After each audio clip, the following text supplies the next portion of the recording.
Ya, ke sesi 4 ini agak panjang ya, bagaimana kita melaksanakan smart driving. Nah, kunci utama ketika kita melaksanakan smart driving itu ini ada 4. Yang pertama harus santai, yang kedua harus waspada, yang ketiga tidak terbawa emosi, dan yang keempat taat peraturan lalu lintas.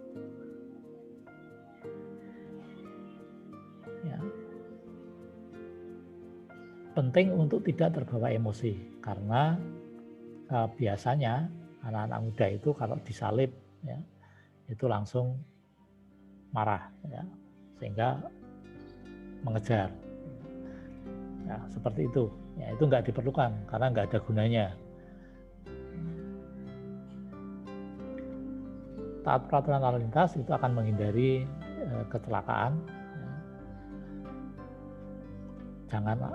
Jangan menerobos lampu merah ya, hanya karena kita pengen cepat. Lebih baik terlambat sampai di tempat tujuan daripada cepat 3 menit tapi ke rumah sakit. Nah, metode smart driving itu ada 4. Yang pertama tadi perawatan, pemeriksaan kendaraan, persiapan mengemudi, dan mengemudi smart driving. Nah, perawatannya ini ada yang utama itu ada 5 yang berhubungan dengan efisiensi energi. Yang pertama itu filter udara harus diperiksa secara periodik, baik itu mobil atau motor, terutama pada lingkungan yang berdebu. Itu harus dibersihkan secara periodik. Karena kalau ini kotor, ini akan menghambat udara yang masuk. Ya, jika udara yang masuk itu terhambat, maka pembakaran jadi kaya. Kalau pembakarannya kaya, maka akan dihasilkan CO dan bahan bakar yang terbuang lewat knalpot. CO itu menunjukkan, ya, karbon monoksida itu menunjukkan kalau pembakaran tidak sempurna. Pembakaran sempurna itu akan ditunjukkan dengan CO2 yang dihasilkan. Kemudian ban ya, perlu dicek secara periodik tekanannya. Tekanan ban yang kurang itu akan menyebabkan hambatan gelinding yang besar. Yang kemudian aki, ya, aki ini soket-soket ini harus bersih. Kemudian kalau menggunakan aki basah ya cairan yang ada di dalamnya ya dicek gitu ya. Kemudian tali kipas, ya, meskipun sebenarnya ini kipas sekarang, mobil yang sekarang ini sudah nggak ada kipasnya, sudah nggak pakai tali, tapi pakai motor listrik. Tapi belt ini di engine, di mesin itu masih disebut dengan tali kipas. Ya. Jadi hati-hati ya dengan istilah ini adalah belt atau sabuk. Kemudian memeriksa oli mesin. Ya. Jadi cukup atau tidak, isinya sudah penuh atau sudah berkurang, ya kurang perlu ditambah. Kemudian kita lihat kekotorannya. Ya.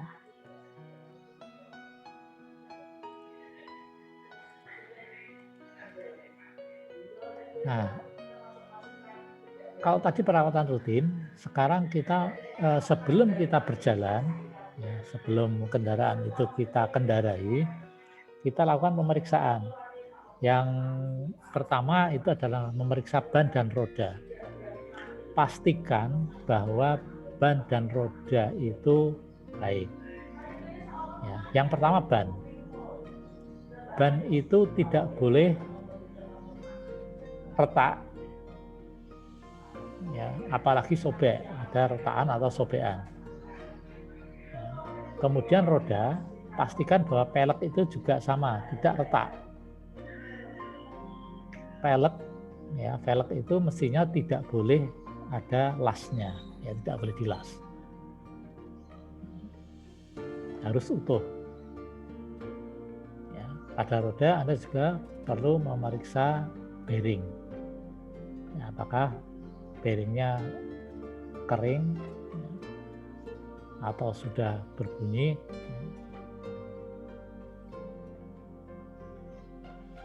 Yang kedua, Anda harus memeriksa saluran bahan bakar. Saluran bahan bakar itu tidak boleh bocor. Ya, apakah selangnya itu masih lentur atau sudah keras, sudah retak.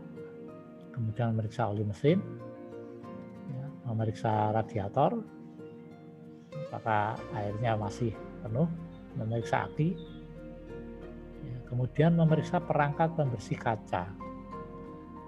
Nah, pada mobil tadi ini ya, tadi seperti sudah saya sampaikan, untuk smart driving itu lebih diutamakan untuk mobil. Ya. Jadi untuk motor tinggal mengikuti saja.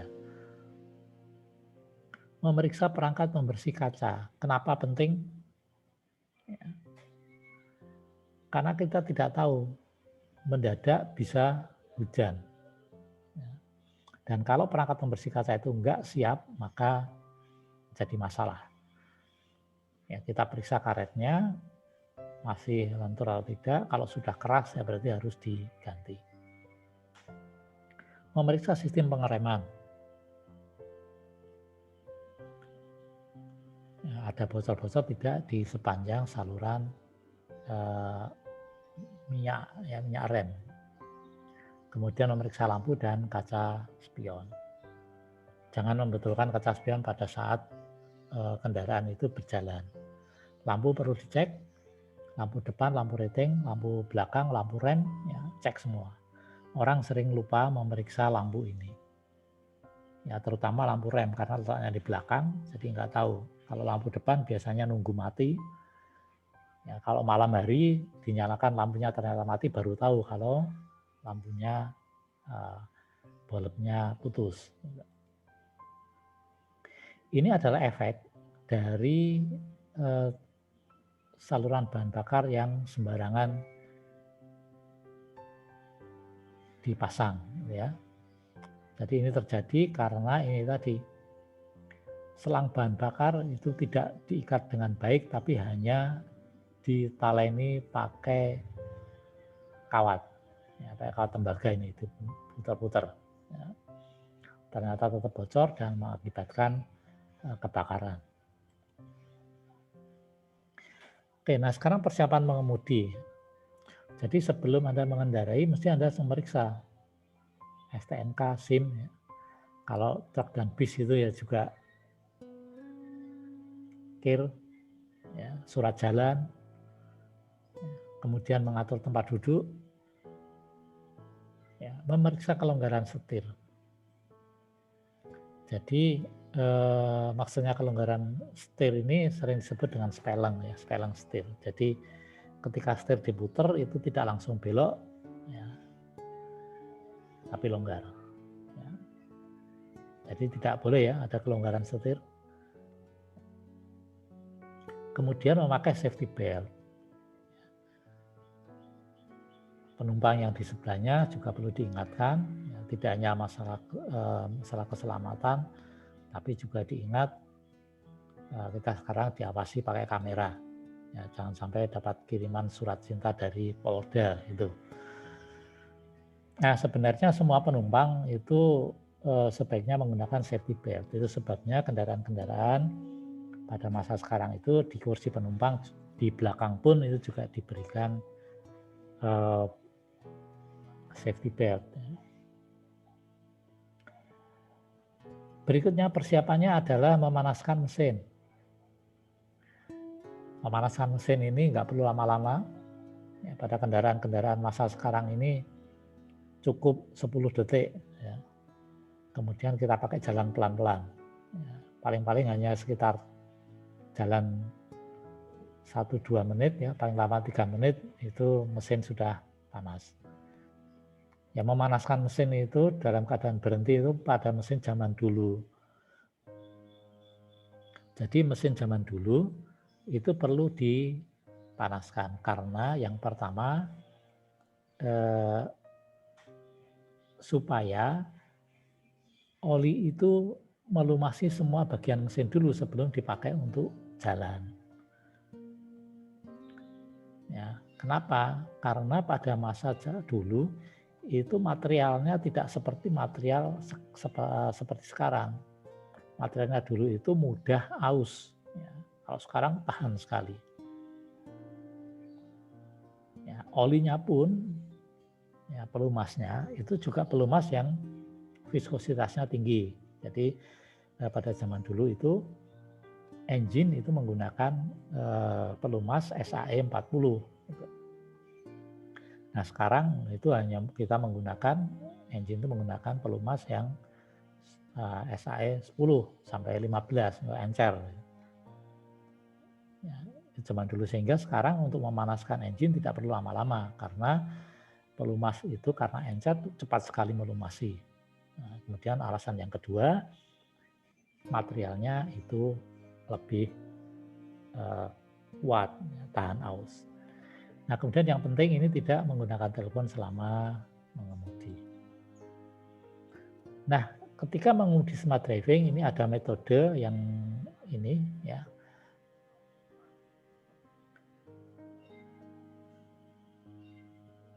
Yang bisa dilakukan untuk melaksanakan konservasi energi. Nah, untuk menghidupkan mesin, ya putar kunci kontak tanpa menginjak pedal gas. Kalau kita menggunakan sudah EV, maka ECU atau engine control unitnya itu sudah mengatur berapa jumlah bahan bakar yang akan dimasukkan ke dalam silinder, ya, dan berapa jumlah udara yang harus masuk ke dalam silinder. Jadi mestinya kita hanya menginjak mutar kunci kontak saja itu sudah harus nyala. Jadi nggak perlu menginjak pedal gas. Kemudian injak pedal kopling atau rem ya, tapi Anda perlu melihat manualnya.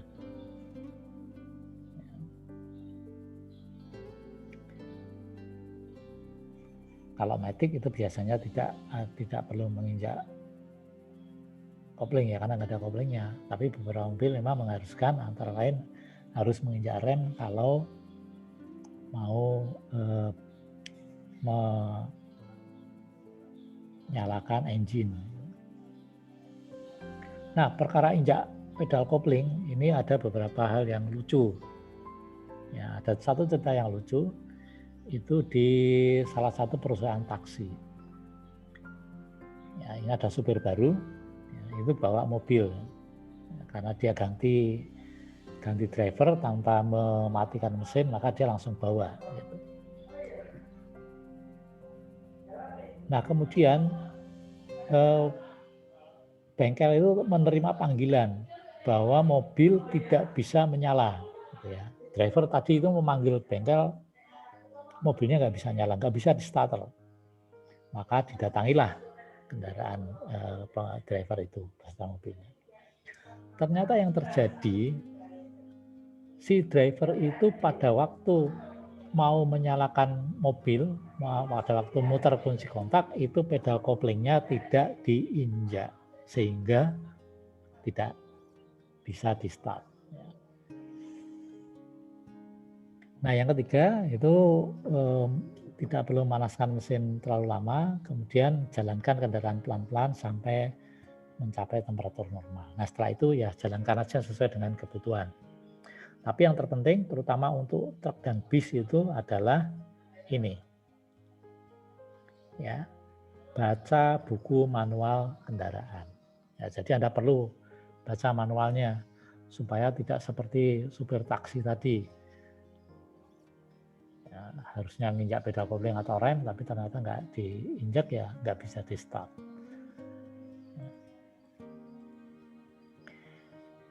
Yang kedua itu adalah memindah gigi ke posisi yang lebih tinggi.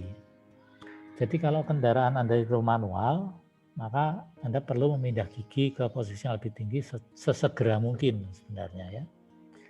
Jadi kalau untuk kendaraan bermesin bensin itu pindahkan gigi kalau RPM-nya sudah sampai 2000 sampai 2500.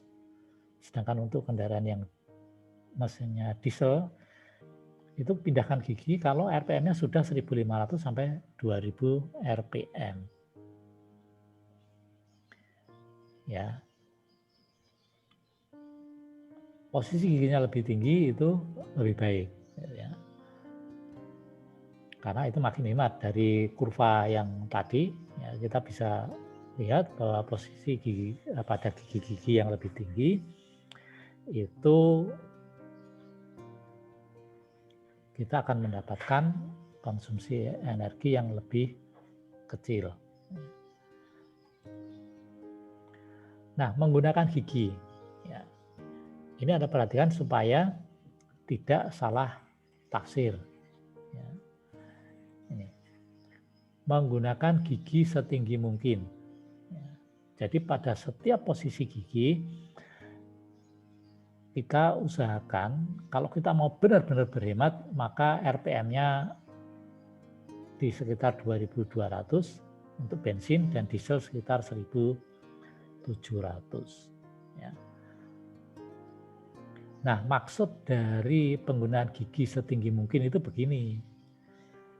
Kalau bisa pakai gigi 3, pakailah gigi 3. Ya, tapi kalau ternyata gigi 3 nggak kuat, nggak bisa, ya pakailah gigi 2. Tapi RPM-nya di sini. Ya. Jadi jangan maksa. Pakai gigi setinggi mungkin, pakai gigi 5, tapi kecepatannya rendah kan tidak bisa. Ya, mesti harus turun gigi. Nah, ini nanti juga sama, metode ini juga dipakai pada waktu kita menghadapi tanjakan. Jadi ini ya alasannya kenapa kita pakai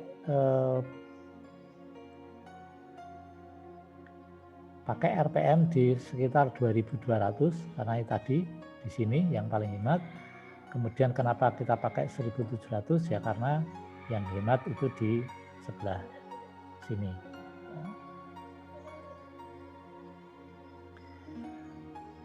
Nah, ini alasannya kenapa kita pakai RPM yang rendah. Jadi kalau kita bandingkan ya, satu engine itu digas pada 4000 RPM, itu berisiknya itu sama dengan 32 engine pada 2000 RPM. Ya, jadi bandingannya seperti ini. Ya, jadi satu mobil itu 4000 RPM itu sama dengan bisingnya itu sama dengan ini ya 32 engine pada RPM 2000. Ini ya, jadi untuk kecepatan yang tinggi itu pasti efisiensinya makin rendah. Tapi kalau kita perhatikan bandingannya, ya semakin tinggi RPM-nya, ya, ini kalau kita perhatikan ya di sini, ini adalah posisi gigi. Ya, pada posisi gigi yang rendah itu RPM-nya makin tinggi. Ya. Ini pada kecepatan 65 km per jam. Ya, ini semua pakai gigi 5, pakai gigi 4, pakai gigi 3, pakai gigi 2. Ya, RPM-nya juga tinggi ini. Pada gigi 5 RPM-nya ini sekitar 2000, pada gigi 4 ini. Ini semua pada kecepatan 65 km per jam. Ya, pada gigi 4 2500, pada gigi 3 ini naik, pada gigi 2 itu sudah 5000 RPM. Ya. Efisiensinya juga makin rendah. Ya, ini pada gigi 5 efisiensinya tinggi, ya, yang ini rendah.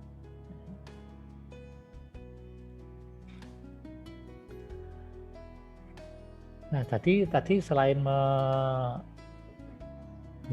RPM yang rendah, kemudian pakai gigi yang tinggi, Anda juga perlu mengantisipasi lalu lintas di depan dan di sekitar kendaraan. Ya, perhatikan lalu lintas jauh di depan sehingga punya cukup waktu untuk mengantisipasi. Ya, perlu jaga jarak. Kemudian yang penting usahakan untuk tidak berhenti. Jadi meskipun jalannya sangat pelan begitu, tetap usahakan tidak berhenti. Ya, berhenti kalau sudah terpaksa.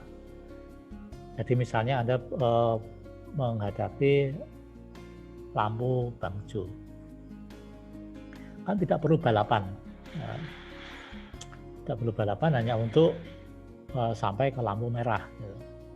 Jadi lebih baik kita lihat apakah lampunya itu sudah mau hijau atau belum. Ya, kalau sudah mau hijau ya kita jalan pelan-pelan aja sehingga ketika kita sampai ke lampu itu pas hijau, gitu ya. Kenapa kita usahakan tidak berhenti? Karena energi yang paling besar digunakan itu adalah pada saat kita mau jalan dari keadaan berhenti. Ya, itu alasannya. Kemudian untuk mempercepat dan ngerem, untuk mempercepat gasnya jangan banyak-banyak, gitu ya. Maksimum adalah 3/4. Kemudian juga tidak ngerem mendadak. Ya, ngeremnya ya biasa kalem gitu ya. Jadi ini beberapa alasannya ya. Jadi kalau kita mempercepat ngegasnya mendadak gitu, percepatannya tinggi, maka bahan bakarnya juga akan makin boros. Ini kita lihat ya di sini. Ini adalah percepatan yang terbesar. Ya, kalau kita biasa-biasa saja ini di merah ini, maka kita dapatkan konsumsi bahan bakar yang lebih sedikit. Kemudian untuk mengurangi kecepatan, Anda gunakan engine brake. Ya. Kemudian yang ngeremnya seperlunya saja. Jangan dalam-dalam. Ya. Kalau dalam-dalam itu berarti kita akan makin boros kanvas remnya. Kemudian ini batasi kecepatan, ya, hanya 80 km per jam, karena makin tinggi kecepatannya makin boros dan berbahaya. Jadi fatalitas yang ada di jalan tol itu karena kecepatannya melebihi batas kecepatan yang diizinkan. Kalau motor ya rekomendasinya tidak 80 ya, maksimal 50. Itu. Karena kalau sudah lebih dari 50 itu sangat berbahaya bagi drivernya. Kalau matikan mesin, ya langsung matikan saja. Ya, sedangkan khusus untuk bis atau coach atau truk gitu, ya ikut panduan ya. Kemudian nggak perlu main-mainkan gas. Mau matikan aja gasnya di gas-gas dulu ya, nggak usah ya.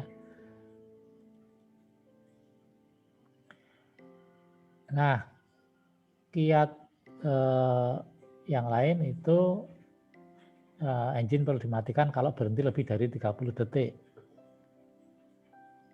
Ya, gunakan AC dengan bijak.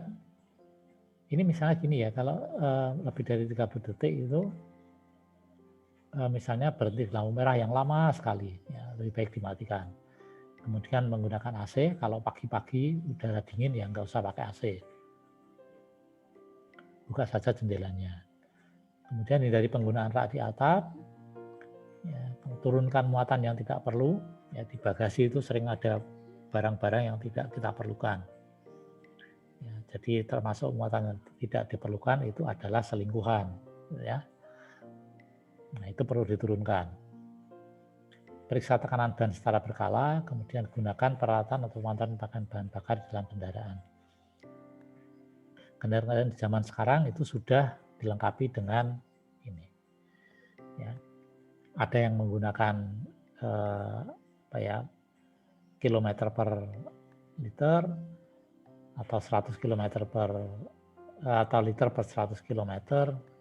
Ada juga yang menggunakan lampu. Kalau lampunya hijau berarti ini yang paling hemat. Ya, Anda pakai saja pedoman itu. Saat berhenti di tanjakan gunakan rem tangan. ya, untuk menahan agar kendaraan tidak meluncur. Jangan gunakan kopling atau gigi dan kopling. Kemudian saat menaiki tanjakan, gunakan gigi setinggi mungkin dengan menekan pedal gas hampir penuh.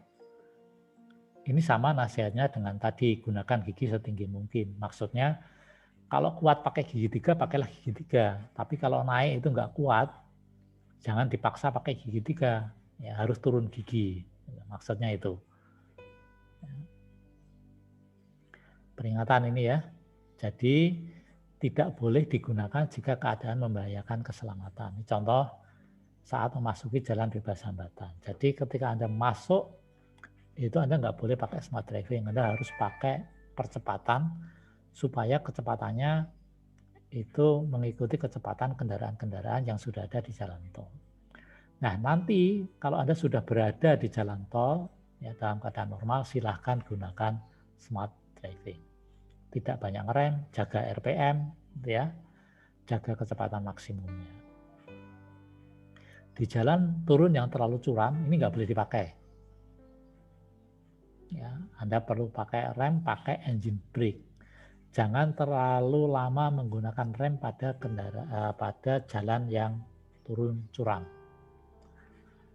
Kalau rem itu terlalu lama dipakai, maka itu akan memanaskan kanvas rem. Kalau kanvasnya terlalu panas, maka efek gesekannya turun, ya, dan ini akan menyebabkan remnya blong. Nah, sehingga Anda harus menggunakan kombinasi antara rem dan engine brake. Cuaca sangat buruk atau berkabut itu juga nggak boleh dipakai smart driving ini dan sebagainya. Ya, jadi keadaan-keadaan yang membahayakan keselamatan, ya, itu nggak boleh dipakai. Baik, berikutnya kita akan masuk ke sesi yang ke